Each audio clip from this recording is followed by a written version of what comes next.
Systems rarely collapse overnight. They start with something smaller, a hesitation, a question, or the moment someone finally says, no. And that was the moment everything began to change.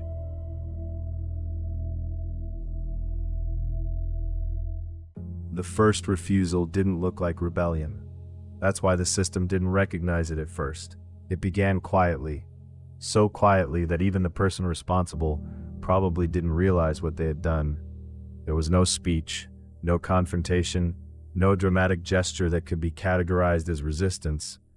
Just a moment where someone chose not to wait. The advisory messages had already settled into the city's rhythm by then. Screens repeated them with patient certainty. Public spaces echoed them through soft announcements and carefully neutral signage. If you see something confusing, wait for clarification. The sentence appeared everywhere now, on transit displays, public service broadcasts, even the quiet scrolling tickers on news channels that rarely carried anything urgent. Waiting had become policy, and policy, once repeated often enough, begins to feel like common sense. I noticed the refusal on a bus. It was mid-morning, the kind of hour when the city feels almost calm, suspended between the rush of early commuters and the slow build of afternoon movement. The bus was half full. People stared at their phones or out the windows. Their expressions settled into the comfortable detachment of routine. Then the driver stopped, not at a designated stop, just stopped. Passengers shifted slightly in their seats, but no one complained. Waiting had become normal. Waiting had been explained to them as responsible behavior. The driver leaned forward, studying the route monitor above the dashboard. The screen flickered once, then displayed a message too small for most passengers to read. I could see it from where I stood. Temporary route adjustment. Please wait. The driver didn't wait. He reached up and turned the monitor off. The bus filled with silence, not the usual commuter quiet, but something sharper, the kind of silence that forms when expectation collides with uncertainty. Then he spoke. Next stop's 2 blocks up, he said calmly. If anyone needs it, we're going there. It wasn't defiance. It was decision. The bus moved again. The moment lasted less than a minute, but it left a mark, because someone had acted without clarification. That was the first crack. I stepped off 2 stops later and walked along the river, replaying the moment in my mind. It would have looked insignificant to anyone who wasn't paying attention, but systems notice patterns, and patterns begin with exceptions. The advisory layer had been designed to slow initiative, to teach people that patience was safer than movement. Most of the time, it worked. People prefer certainty, even when it arrives disguised as delay. But occasionally someone chooses differently. Not loudly, just practically. The driver hadn't refused the system. He'd refused the pause. That distinction mattered, because pauses are where control lives. The river carried reflections of the city's glass towers in broken fragments. Wind rippled the surface, distorting the shapes, until buildings looked like they were melting into the current. Systems hate distortion. They rely on clean signals. The bus driver had introduced noise, and noise spreads. By the afternoon, I began noticing other moments, small ones scattered across the city like hairline fractures in glass. A cafe server bypassing a delayed payment system and handing a regular customer their coffee anyway. A librarian quietly disabling a content filter that had flagged an academic article as potentially destabilizing.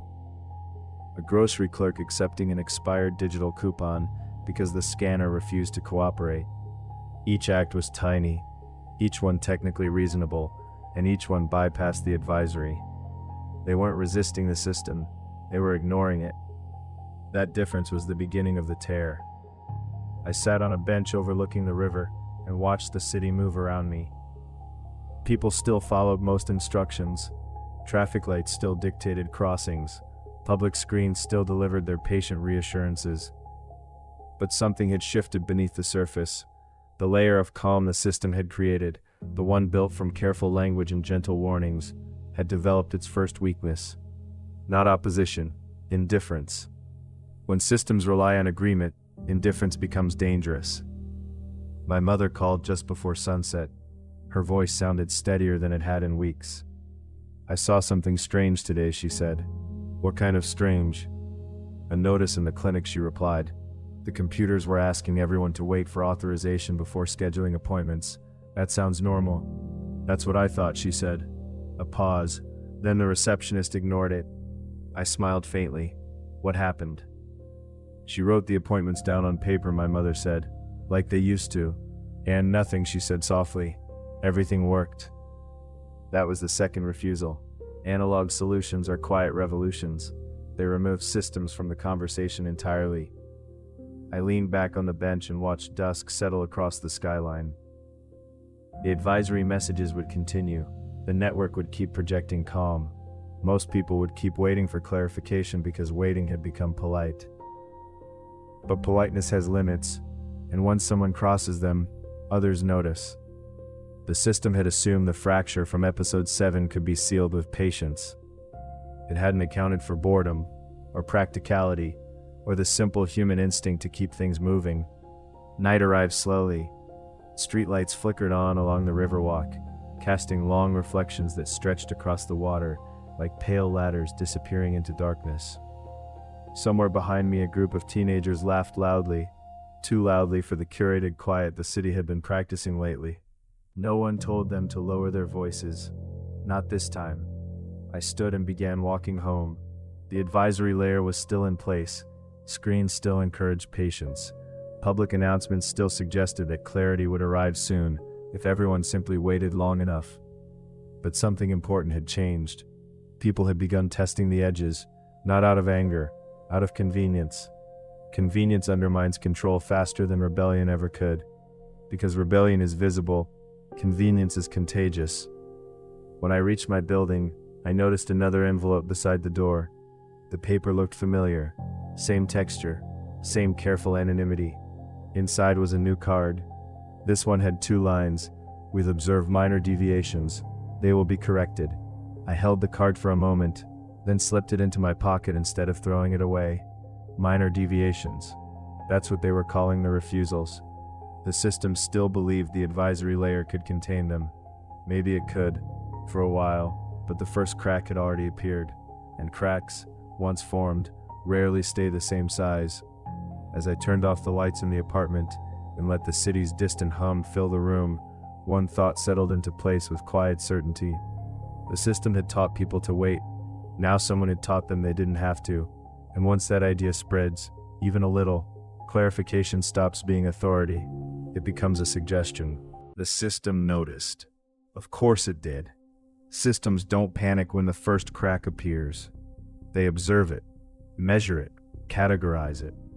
They run quiet simulations, comparing the anomaly to patterns that have already been archived. Then they respond, not with force, with calibration. The refusals from that morning, the bus driver, the receptionist, the small acts of quiet practicality, were not large enough to trigger enforcement. They didn't threaten infrastructure. They didn't disrupt public order. From the outside, they looked like ordinary human decisions, which meant the system couldn't punish them. Punishment would make them visible. Instead, it chose something subtler. It began to slow them down. I noticed the shift the next day, when I passed the same cafe near the river. The place had returned to its usual rhythm, espresso machines hissing, cups clinking softly against saucers, people tapping on keyboards as if productivity could be measured by sound alone. But the payment terminal was different. Not broken, just slower. Customers held their cards against the scanner longer than usual. The screen hesitated before confirming each transaction. The barista's smile tightened with every delay, the muscles around her eyes beginning to show the strain of repeated apologies. This wasn't malfunction, it was friction. The system wasn't correcting the refusals directly. It was making compliance easier than improvisation. When systems do this well, people stop noticing the alternative entirely. I ordered coffee with cash and watched the room while I waited. Across the cafe, a man tried to pay for a sandwich. The terminal stalled again. The barista glanced at the receipt printer, then at the line forming behind him. For a moment I saw the decision point. She could do what the receptionist had done the day before. Write the order down, bypass the machine, keep things moving. Instead, she waited. The line shuffled impatiently. Someone sighed. Finally, the terminal approved the payment. Relief spread through the room like a quiet exhale. Waiting had worked. The system had reinforced its lesson. Outside, the advisory messages had begun to evolve. They weren't just telling people to wait anymore. Now they explained why. Digital billboards rotated through calm instructions. Temporary delays ensure accuracy. Thank you for helping maintain reliable systems. Gratitude is powerful. It transforms inconvenience into participation. The network had learned something from the fracture in episode 7. It didn't need obedience. It needed cooperation. As I walked along the river, I saw how quickly the adjustment was spreading. People held doors open longer. Conversations paused when someone mentioned a delay. Even traffic seemed to flow differently, drivers hesitating a second before turning, as if the city itself had adopted the advisory's rhythm. Containment was working, but not everywhere. Near the transit station, I found the bus again. The same route, the same driver. He recognized me from the previous day. Or maybe he recognized the way I watched things instead of rushing past them. His eyes met mine briefly in the mirror above the windshield. Then the monitor flickered. The same message appeared. Temporary route adjustment. Please wait. This time he waited. Not long, but long enough. Passengers shifted in their seats. Someone checked their phone. The quiet impatience from the day before returned. Softer now, diluted by expectation. Finally, the driver sighed and tapped the monitor. The screen reset. The bus moved forward. The refusal had shrunk into hesitation. Containment had succeeded, partially. But hesitation leaves residue. As I stepped off near the river, my phone vibrated in my pocket for the first time in days. That alone told me the system had recalculated. The screen lit up with a message from an unknown sender. Deviation patterns are stabilizing. No greeting, no signature, just information. I stared at the words for a moment before locking the screen again. Stabilizing. That's what systems call it when chaos begins to look predictable. They weren't trying to eliminate the refusals anymore. They were mapping them, understanding where they appeared, why they appeared, who made them. Patterns are the first step toward prevention. I walked home slowly, letting the evening air cool the tension that had been building behind my eyes. The city looked calm again. People crossing streets, buses arriving on schedule, storefront lights reflecting off wet pavement from an earlier rain. To anyone else, the advisory layer had succeeded. Order had returned, but I could still see the fracture, not in actions, in memory. Once someone has acted without permission, the possibility remains, even if they don't repeat it immediately. Possibility is harder to contain than behavior. Inside my apartment, the quiet felt different than it had the night before, less compressed, more watchful. The system had shifted from reaction to observation again, its attention widening across the city, like a net slowly tightening. On the table, the previous envelopes remained where I had left them, thin artifacts of an architecture that preferred implication over confrontation. I added the phone message to the collection, not physically, mentally. Every phrase mattered. Every adjustment revealed something about how the system learned. It had tried force, then narrative, then patience. Now it was experimenting with friction, each response more refined than the last, which meant the next one would be better still. I turned off the lights and stood by the window, watching the river slip through the darkness below. Traffic hummed across the distant bridge, steady and mechanical. The city's circulatory system continuing its work without pause. Containment had slowed the refusals, but it hadn't erased them. Somewhere out there, another bus driver would hesitate. Another receptionist would reach for a pen instead of a keyboard. Another person would decide that waiting wasn't necessary. Small decisions, invisible cracks. The system believed it could smooth them out with patience. Maybe it could, for a while, but the lesson had already escaped. People now knew that action was possible, and once a system teaches that lesson, even accidentally, containment becomes a race against memory. I closed the curtains and sat down in the dark, letting the quiet settle into something almost peaceful. Outside, the advisory messages continued their calm repetition. Inside, the first refusal was already multiplying. The first refusals had been accidents, small human shortcuts, practical decisions made in the quiet gap between instruction and inconvenience. The kind of moments that systems expect, even plan for. Noise in the signal, minor deviations that eventually smooth themselves out. But intention is different. Systems are built to manage accidents. They struggle with choice. I noticed the difference on a train. It was evening, the hour when commuters move with quiet determination toward whatever version of home they've chosen for themselves. The platform was crowded but orderly. People stood behind the painted lines, eyes drifting between the track and the advisory screens above. The screens repeated their familiar message. Temporary adjustments ensure reliability. The sentence had become background noise now. Most people read it without actually seeing it, the way you hear an air conditioner hum only when it stops. The train arrived late, not dramatically late, just enough to disrupt expectation. Passengers shifted, glancing at their watches. A murmur passed through the crowd, low and controlled. The doors opened, everyone stepped inside.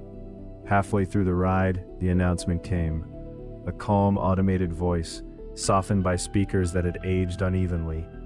Due to temporary operational adjustments, this train will pause briefly before the next station. Thank you for your patience. The train slowed, then stopped. The silence inside the car thickened almost immediately. People stared at the floor, their reflections floating faintly in the dark window glass. Waiting had become habit. No one questioned it anymore, except one person. He stood near the center of the carriage, a man in his late 40s, maybe early 50s, wearing a jacket that had seen too many winters. Nothing about him suggested disruption.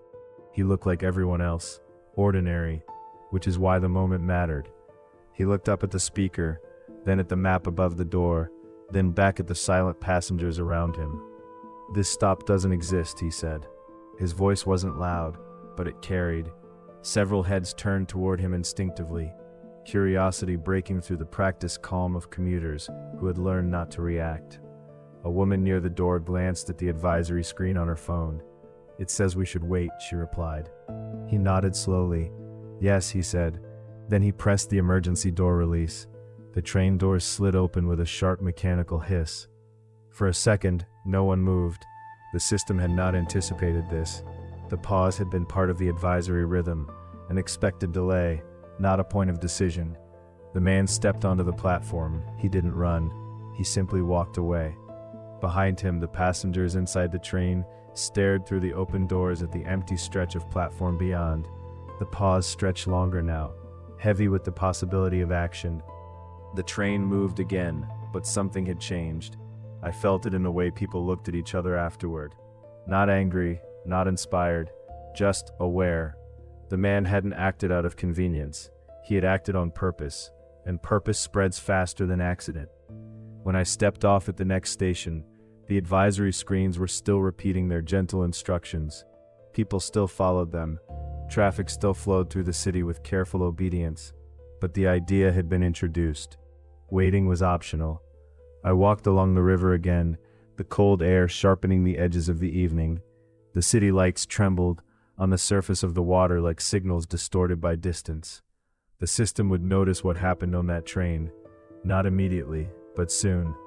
Patterns take time to reveal themselves, and intention leaves fingerprints. My phone vibrated. Unknown sender again. The message was shorter than usual. An intentional deviation was recorded. Recorded. Not condemned, not corrected, just acknowledged. That was the system's way of admitting uncertainty. I slipped the phone back into my pocket and continued walking. The river path was nearly empty now. The only sounds the distant hum of traffic and the slow rhythm of water against concrete. The advisory layer was still intact, but the calm had changed. Before it had been instructional, like a teacher guiding a classroom toward patience. Now it felt cautious, as if the system had realized the room contained someone willing to stand up. When I reached my building, the hallway lights flickered once before stabilizing. Small things like that happen in older buildings all the time, but after the last few weeks, nothing felt entirely accidental anymore.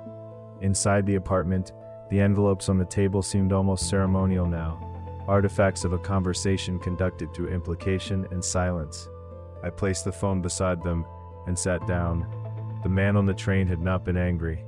That was the important part. Anger creates noise. Noise triggers reaction, but quiet intention forces systems to think. The advisory layer had been designed to guide behavior through patience and reassurance. It assumed people would follow instructions because those instructions felt reasonable. The man had simply decided not to. No slogans, no speech, just a door opening. The system would analyze the event carefully. It would review surveillance footage, reconstruct timelines, examine whether the decision had influenced anyone else. It would conclude that the deviation was isolated, probably harmless. But conclusions take time, and time gives ideas space to travel. Somewhere in the city tonight, another person would remember the moment when the train doors opened. They might not act tomorrow, or next week, but the memory would remain. As I turned off the lights and let the apartment fall into darkness, the city outside continued its slow, mechanical breathing. Buses arrived and departed. Trains slipped through tunnels beneath the river. Screens glowed softly in apartment windows across the street. The advisory messages still repeated their calm instructions. Most people still listened, but somewhere inside the system, a new category had just been created. Not accident, not inconvenience, intention. And systems that learn to fear intention eventually discover something even more difficult to control. The system responded the next morning. Not to the man, to the possibility. That was the difference. If they had targeted him directly, the moment would have become a story. Stories travel. Stories give shape to memory. And memory, once shared, becomes the foundation of movements systems cannot easily predict. So they didn't touch him. Instead, they adjusted the environment. The first sign appeared on the same train line where the doors had opened. The platform screens had changed. The advisory message remained, but the wording had evolved. Slightly, almost politely. Temporary adjustments ensure safety. Please remain inside the train during unscheduled stops. Safety. That word was doing more work now. Safety reframes action as risk. Risk invites compliance. People don't argue with safety because safety suggests protection. It implies that someone somewhere has already done the thinking for you. The system had learned from the refusal. Now it was closing the door he had opened, without ever mentioning that it had been opened at all. I watched it happen from the far end of the platform. Passengers read the new message without much reaction. A few glanced at it longer than necessary. The way people do when they sense something has changed, but can't quite explain why. Then the train arrived. Doors slid open. People stepped inside. Routine resumed. But routines have memory. When the train slowed halfway between stations again, the atmosphere in the carriage felt different than the day before. Not tense, just aware. Passengers noticed the pause more quickly. Their eyes moved toward the doors instinctively. Waiting had become conscious, and consciousness is the first step toward questioning. The announcement followed, the same calm voice. Due to temporary operational adjustments, this train will pause briefly before the next station. Thank you for your patience. The words floated through the carriage like soft instructions. No one moved, but no one looked entirely comfortable either. The refusal had not repeated. Still, it had left a trace. I stepped off 3 stops later and walked through the city, noticing how quickly the adjustment had spread beyond the train line. The advisory layer had grown slightly denser overnight. More explanations, more reassurances, more gentle reminders that patience was the responsible choice. Digital signs outside office buildings rotated through messages about shared safety. Transit apps added small notifications encouraging riders to remain calm during service interruptions. Even cafe televisions displayed short public segments about cooperation during temporary system recalibrations. Nothing dramatic, nothing authoritarian, just a steady accumulation of guidance. The system had learned something important from the refusal. Direct control invites resistance. Indirect control invites agreement. I crossed the river bridge and stopped halfway, watching the city move beneath the pale light of late morning. Cars streamed through intersections with mechanical predictability. Pedestrians waited obediently at crosswalks, even when the street was empty. Most people still preferred the comfort of instruction, but instruction only works as long as people believe it's necessary. That belief had weakened. My phone vibrated again, the same unknown sender. The message was longer this time. Environmental adjustments are in progress. Intentional deviations will decrease. The confidence in that statement felt deliberate. They weren't threatening correction. They were predicting it. Prediction makes control feel inevitable. I locked the phone and leaned against the railing of the bridge, watching the water slide past below. The river didn't care about adjustments. It moved because gravity insisted on it. Systems try to behave like rivers, but rivers don't write instructions. By afternoon, the adjustment had become visible in subtler ways. Transit staff appeared more frequently on platforms, not enforcing anything, just present. Customer service desks reopened that had been closed for months. Public information kiosks began answering questions people hadn't asked yet. The system wasn't blocking refusal, it was replacing the need for it. Every delay came with an explanation now. Every pause carried context. Every inconvenience arrived wrapped in reassurance. When people feel informed, they rarely feel the urge to intervene. I stopped at the same cafe again. The barista recognized me and nodded politely, the quiet familiarity of routine settling between us. The payment terminal worked smoothly this time, fast enough that no one considered bypassing it. Containment through efficiency. Another adjustment. I sat by the window and watched pedestrians move through the afternoon light. The city looked calm again, but not the same kind of calm as before. This calm was deliberate, engineered. It reminded me of the way soundproof rooms feel quieter than normal spaces, not because there's less noise, but because every echo has been absorbed. The system was absorbing echoes. Across the room, a group of students talked about the train delays from the previous day. Their conversation was casual, almost dismissive. "Probably just maintenance," one of them said. "Yeah," another replied. "They always fix those things." The moment on the train had already begun dissolving into explanation. That's how systems erase disruption, not by denying it, by normalizing it. When I left the cafe, the afternoon sun had dipped lower behind the buildings, stretching long shadows across the street. The advisory screens still glowed softly above sidewalks and transit stops, repeating their calm instructions. Most people followed them. Some hesitated. A few ignored them entirely. The balance had shifted slightly, almost invisibly. The system believed its adjustments would restore equilibrium. Maybe they would, for a while. But equilibrium requires everyone to accept the same version of reality. And reality had changed. Someone had opened a door. Even if it closed again afterward, the knowledge of its hinges remained. As evening approached, I walked home along the river path, the cool air carrying the faint metallic scent of rain that hadn't arrived yet. The city hummed quietly around me. Engines, voices, footsteps, the soft rhythm of infrastructure doing what it had always done. Order had returned, but order isn't the same as certainty. Inside my apartment, the envelopes on the table seemed to watch me as I entered, their blank surfaces reflecting the faint glow of streetlights through the window. Artifacts of a conversation the system preferred to keep indirect. I placed my phone beside them and sat down. The system had responded carefully to the refusal. Adjusted language, adjusted environment, adjusted expectation, all without acknowledging the original act. But adjustments reveal something systems rarely intend to show. They reveal fear, not fear of chaos, fear of possibility. Because once someone has acted intentionally outside the framework must prove its relevance again. and proving relevance requires something systems are not always good at providing: trust. As the lights of the city flickered on one by one beyond the window, the advisory messages continued their patient repetition.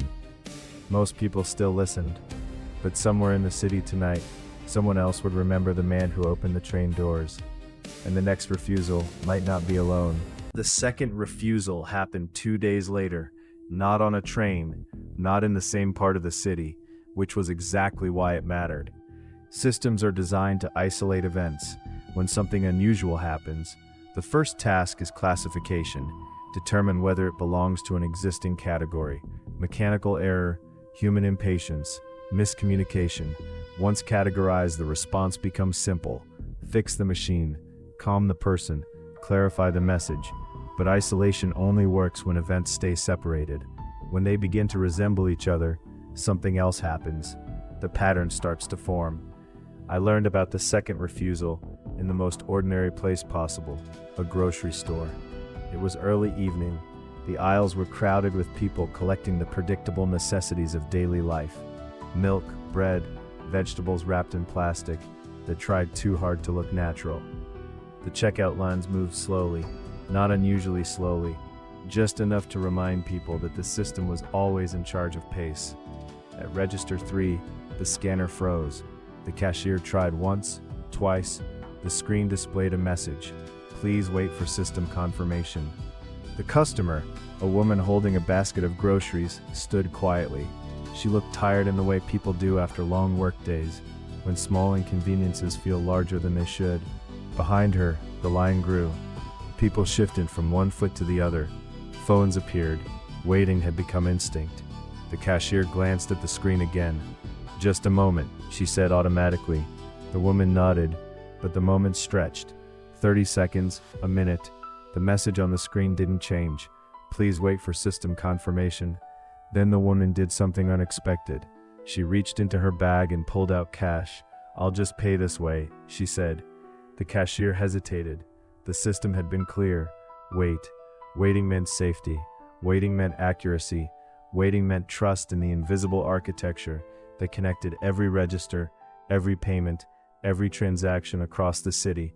But the line behind them was growing restless, and the groceries were ordinary. Nothing controversial, nothing dangerous, just food. The cashier took the cash. She opened the register manually and completed the purchase without the scanner. The woman left. The line moved. From the outside, the moment looked insignificant, a practical solution to a slow machine. But something about it echoed the train: action without permission. The cashier had not been angry. The customer had not been defiant. They had simply chosen momentum over instruction. I watched the moment unfold from the end of the aisle, pretending to study a shelf of canned soup. The system noticed. Of course it did. Every transaction passed through its architecture eventually. Every deviation created a tiny ripple in the data, an irregularity in timing, a record of manual override where automation had expected obedience. One refusal could be dismissed. 2 refusals required attention. Not panic, attention. By the time I left the store, the sky had darkened into the deep blue of early evening. Streetlights flickered on one by one, their reflections stretching across rain-damp pavement like thin strands of light. My phone vibrated. Unknown sender. The message arrived instantly. Multiple deviations detected. The language had changed. Not singular, plural. I slipped the phone back into my pocket and walked toward the river. The advisory screens still displayed their patient instructions. Temporary adjustments ensure reliability. Thank you for your cooperation. But something had shifted beneath the calm. The system had expected refusals to appear as isolated accidents. Instead, they were beginning to converge. 2 different places, 2 different people, 2 identical decisions. Choice was becoming contagious. I sat on a bench near the water and watched the city move through the quiet rhythm of evening. Office lights glowed in distant towers. Cars crossed the bridge in steady streams. Somewhere nearby, a group of friends laughed loudly, the sound carrying across the path before dissolving into the night air. Everything looked normal. That was the strange part. Systems rarely collapse dramatically. They stretch first. The second message arrived 10 minutes later. Correlation analysis in progress. Correlation. The system had moved beyond observation. Now it was connecting the dots. Patterns are dangerous for both sides. When a system recognizes one, it begins designing containment. When people recognize one, they begin testing it. Somewhere in the city tonight, someone would hear about the grocery store delay, the way the train passengers had heard about the open door. They wouldn't organize, they wouldn't protest, they would simply remember. And memory changes behavior. I stood and began walking along the river path, letting the cool wind push against my coat. The advisory layer still wrapped the city in its quiet language of patience and safety. But language only works when people believe it describes reality. The man on the train had challenged that belief. The woman at the grocery store had reinforced the challenge. 2 moments, 2 decisions, close enough in time that the system could no longer treat them as coincidence. This was convergence, not rebellion, something subtler, a recognition spreading through ordinary lives that the pause could be broken. As I reached the bridge, traffic slowed briefly at the intersection ahead. A pedestrian crossed before the signal changed, ignoring the red light because the street was empty. The cars waited. No one honked. The pedestrian reached the other side safely. Another tiny refusal, unnoticed, unrecorded, or perhaps recorded somewhere deep inside the system's architecture. Another deviation waiting to be analyzed. Either way, the pattern was growing. By the time I returned to my apartment, the city lights had fully taken over the skyline. The envelopes on the table reflected their glow faintly, pale shapes against the dark wood surface. I placed my phone beside them. 3 messages now, 3 acknowledgements. The system was learning, but learning takes time, and time allows momentum to build. The first refusal had opened a door. The second had proved it could happen again. Now the system faced a question it could no longer avoid. Not whether refusals would occur, but how many could appear before containment stopped working. I turned off the lights and sat in the quiet, listening to the distant hum of traffic and the soft mechanical rhythm of the city settling into night. Somewhere out there, someone else was about to make the same decision, not because they were angry, not because they were organized, because it worked. And systems built on patience have one critical weakness. The third refusal didn't matter. What mattered was the response. By then, the system had already recognized the pattern. 2 deviations had appeared close enough together to trigger correlation analysis. That meant the architecture behind the advisory layer was no longer treating the events as accidents. They had become variables, and variables demand adjustment. The response began subtly, the way all structural changes do, not with warnings or alerts, but with a quiet tightening of the environment. Small modifications designed to remove the space where refusal could occur. Transit systems updated overnight. Manual overrides on several train lines disappeared from operator panels. The physical switches were still there, but they had been disabled electronically. A driver could press the button if they wanted to. Nothing would happen. Payment terminals changed too. The manual register access that the grocery cashier had used required supervisor authorization now. Cash drawers opened only after digital confirmation. Delays still happened, but the path around them had been closed. The advisory screens evolved again. Temporary adjustments ensure system integrity. Integrity. That word carried a different weight than safety. Safety protects people. Integrity protects structures. The system had shifted its priorities. I noticed the change the next morning while standing at a crosswalk near the river. The pedestrian signal glowed red, even though the street was empty. No cars approached from either direction. 2 people waited beside me, an older man with a newspaper folded under his arm, a teenager with headphones wrapped loosely around her neck. The signal didn't change. 10 seconds passed, then 20. The teenager looked both ways and stepped into the street. The man beside me remained still. The girl crossed safely. No traffic appeared. The signal stayed red. For a moment, the man and I stood there together, watching the empty street where the girl had just walked. Then he stepped forward too. The light changed to green while he was halfway across. I smiled faintly. The system had tightened its controls, but it had also made its presence easier to see. When systems intervene too precisely, people begin to notice the intervention. My phone vibrated before I reached the river path. 2 messages this time. The first arrived from the unknown sender, structural adjustments implemented. The second followed seconds later, visibility risk increasing. That was the first honest phrase I'd seen from them in days. Visibility risk. It meant the system understood the paradox it now faced. If it tightened control enough to stop the refusals, people would begin asking why control existed at all. If it loosened control to remain invisible, the refusals would multiply. Containment and invisibility could not exist together forever. The system had reached its first real dilemma. I walked along the river slowly, letting the cold air sharpen my thoughts. The skyline reflected on the water in long, broken lines, each building stretching downward into the current until the shapes dissolved. Structures always look stable from a distance. Up close, they ripple. By midday, the adjustments were already spreading. Transit announcements included longer explanations for delays, as if the system hoped transparency might calm the growing awareness. Public service messages emphasized community responsibility more strongly than before. Reliable systems require shared discipline. Another shift in language. The advisory layer was becoming firmer, more confident, more visible. And a small bookstore near the corner of Maple Street. I saw the effect almost immediately. The shop's payment terminal froze while a customer tried to purchase a novel.